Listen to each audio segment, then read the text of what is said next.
అసలు ఇవాళ కాంగ్రెస్ అధికారంలో వచ్చిన 15 నెలల్లో 4 ప్రాజెక్టులు కూలిపోయినాయి. ఖమ్మం జిల్లాలో పెద్దవాగు కొట్టుకుపోయింది. చాలా ఆస్తి నష్టం, పంట నష్టం జరిగింది. ఇవాళటి వరకు ఆ ప్రాజెక్టు పునరుద్ధరించే పని జరగడం లేదు. సుంకిశాల కుప్పగూలిపోయింది. హైదరాబాద్కు మంచినీళ్ళు ఇచ్చే సుంకిశాల ప్రాజెక్టు మీ నిర్లక్ష్యం వల్ల, అవినీతి వల్ల ఇవాళ అది కూలిపోయినటువంటి పరిస్థితి ఉన్నది. పాలమూరు ఎత్తిపోతల పథకంలో భాగంగా నిర్మించిన వట్టెం పంప్ హౌస్ జలమయం అయిపోయింది మీ యొక్క నిర్లక్ష్యం వల్ల. ఇవాళ ఎస్ఎల్బిసి టనల్ కూలిపోయినటువంటి పరిస్థితి ఏర్పడ్డది. 4 ప్రాజెక్టులు కూలిపోయినాయి మీ 15 నెలల్లో. ఏం చేస్తుంది ప్రభుత్వం నేను అడుగుతా ఉన్నా. అసలు నీళ్లు ఉన్న నీళ్లను కూడా కాపాడలే మీరు. శ్రీశైలం ఇప్పుడు అడికలు చూస్తే మొత్తం ఖాళీ అయిపోయింది. మనకు శ్రీశైలం మీద మహబూబ్ నగర్ జిల్లా కల్వకుర్తి, నెట్టంపాడు, భీమా దాదాపు 2,50,000 ఎకరాలకు నీళ్లు రావాలి. మంచినీళ్లు మొత్తం ఉమ్మడి మహబూబ్ నగర్ జిల్లాకు కూడా దీని మీదనే ఆధారపడ్డది. మొత్తం శ్రీశైలం ఖాళీ అవుతా ఉంటే ఏం ప్రభుత్వం నిద్రపోతుందా? గుడ్లప్పగిచ్చి చూస్తుందా? ఎందుకు చేతగాక చేవలేనట్టుగా ఈ ప్రభుత్వం పనిచేస్తా ఉంది. ఇలా కల్వకుర్తి కింద 2,30,000 ఎకరాల ఆయకట్టు ఉంది. రేపు నీళ్లు తగ్గిపోతున్నాయి శ్రీశైలంలో. అక్కడి నుంచి ముచ్చెమర్రి నుంచి తీసుకుపోతున్నారు, పోతిరెడ్డిపాడు నుంచి తీసుకుపోతున్నారు. ఆపే బాధ్యత మీకు లేదా అని నేను అడుగుతా ఉన్నా. ఇప్పుడు అక్కడ సాగర్లో అక్కడ కూడా నీళ్లు లేవు. సాగర్ ఆయకట్టు 6,30,000 ఎకరాలు సాగర్ ఆయకట్టు ఉన్నది.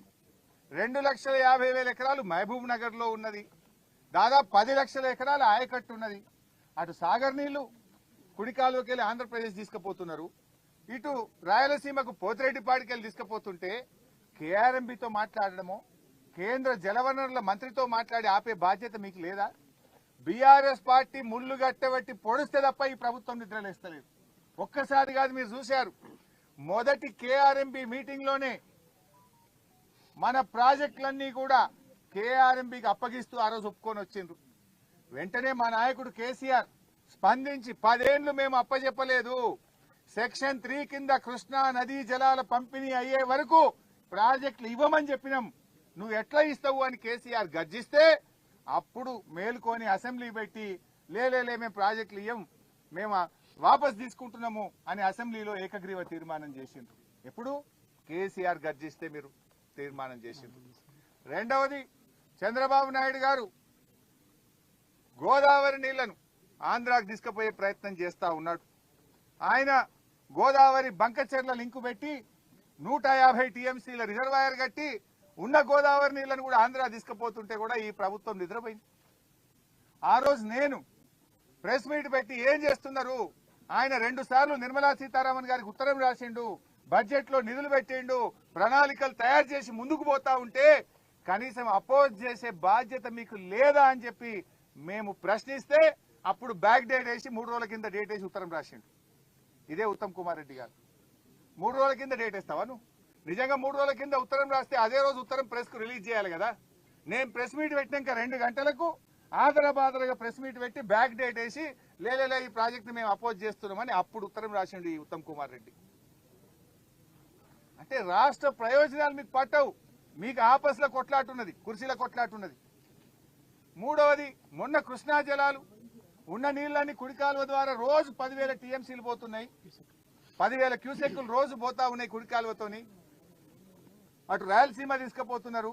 మన పంటలు ఎండిపోతాయి. 10 లక్షల ఎకరాలు ఉంది. హైదరాబాద్ మంచినీళ్లు, ఉమ్మడి నల్గొండ జిల్లా, ఉమ్మడి ఖమ్మం జిల్లా, ఉమ్మడి మహబూబ్ నగర్ జిల్లా, మహబూబాద్ జిల్లా, రంగారెడ్డి జిల్లాకు మంచినీళ్ళకి తిప్పలవుతుంది. ఏం చేస్తున్నాయి అంటే అప్పుడు కేఆర్ఎంబీ చైర్మన్ దగ్గరికి పోయింది ఉత్తమ్ కుమార్ రెడ్డి. నేను అడిగినాక తెల్లారి మీటింగ్ పెట్టిండ్రు. ఏమని? సెక్రటరీల మీటింగ్. అరే మా తెలంగాణకు అన్యాయం అవుతుంది, నీళ్ళని పోయినాయని గప్పుడు నిద్రలేసారు. అంటే ప్రతిపక్షం ప్రశ్నిస్తే తప్ప ఈ ప్రభుత్వం స్పందించడం లేదు. రాష్ట్ర ప్రయోజనాలు కాపాడడంలో ఈ ప్రభుత్వం పూర్తిగా ఫెయిల్ అయిపోయింది, విఫలం చెందింది. అది కేఆర్ఎంబీకి ప్రాజెక్టులు అప్పచెప్పడమైనా, గోదావరి జలాలు రాయలసీమకు తరలించే విషయంలోనైనా, కృష్ణా జలాలను తమ వాటా కంటే ఆంధ్రప్రదేశ్ ఎక్కువ తరలిస్తుంటే దాన్ని ఆపడంలో, రాష్ట్రం యొక్క హక్కులు కాపాడడంలో ఈ ప్రభుత్వం పూర్తిగా ఫెయిల్ అయిపోయింది. ఘటనా స్థలాన్ని పరిశీలించారు, అక్కడ జరుగుతున్న రెస్క్యూ ఆపరేషన్ అంతా కూడా అబ్జర్వ్ చేశారు. మీ వెనుకనే రెస్ట్ తీసుకుంటున్నటువంటి ఉత్తమ్ కుమార్ రెడ్డిని వివరణ అడుగుతారా? ఈ 6 రోజుల పాటు ఏం చేశారు? ఇప్పుడే 6 రోజుల్లో ఏం జరిగిందో ఇప్పుడే చెప్పాను కదా నేను.